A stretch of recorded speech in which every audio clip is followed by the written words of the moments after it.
go with it, jam. Okay. 12. 11 you you want to play? hear 11 again? Yeah. Here's 11. Slip each day like it's the last. Go with it, jam. 12. 12. You must live each day like it's the last. Go with it, jam.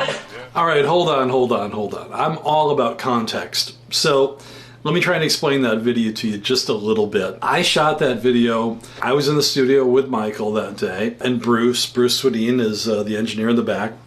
And we were comping the vocals for a song, Jam.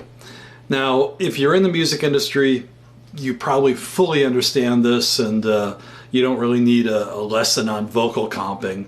But if you're just a fan or curious about how we made records, especially in the 80s and 90s, let's dive into it a little bit. So I was listening to my Dangerous album. My buddy Jared gave me this really cool vinyl, and I was listening to the song Jam, and I started thinking about vocal takes. So I'm going to kind of define a few terms for you as we go through this. When we did vocals with Michael on most of the songs, there's kind of three types of vocals. We would do the scratch vocal, we would do the background vocals, and we would do the lead vocal. The lead vocal usually didn't happen until the very end of the project. The scratch vocal is right after the song is written, and we need a melody. And so Michael would, even if the lyrics weren't written, you've heard him beatbox, you've heard him just kind of throwing words on tape. That's usually called a scratch vocal. Then we would do background vocals. And like on a song like Will You Be There, you've got those gorgeous background vocals. And that's almost a song, that's an entire session unto its own. When he does background vocals, it's harmonies, there's a lot going on there. And really a lot of the same process. Not quite as intensive, but we're really going for really solid takes of background vocals.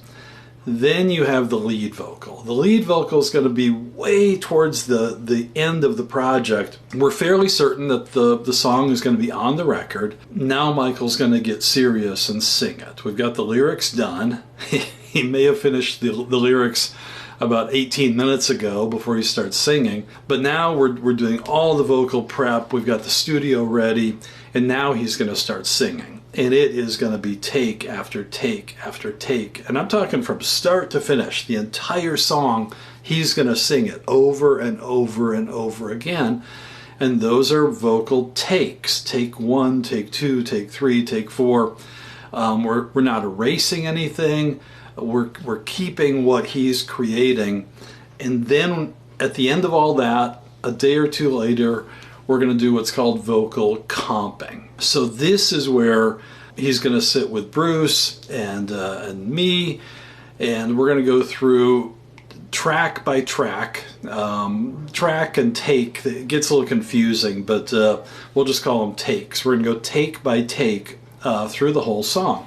So for example, this is a comp sheet from a song called Gone Too Soon. This is one of the actual comp sheets. And you can see we have the lyrics on one side, and if you look really closely, you can see some numbers and some scribbles about how we were choosing different takes for each line. So for example, if I go here to Built Upon a Sandy Beach, Built Upon a is take 1, and Sandy Beach is take 8. So then Bruce would sit at the console and listen to that first phrase on track 1, take 1, and then switch to fader 8. So you're hearing Michael's voice for the first half of the phrase on take 1 and the second half of the phrase on take 8. On a song like Jam, it just got bigger and bigger and bigger, and Michael would not stop. He wanted to sing and sing, and he was trying to build an absolute perfect vocal. So in part 2, I'm going to talk about how many vocal takes we would do on a song like Jam, and then we're going to talk just a little bit about whether or not we used any sort of auto-tuning or pitch correction.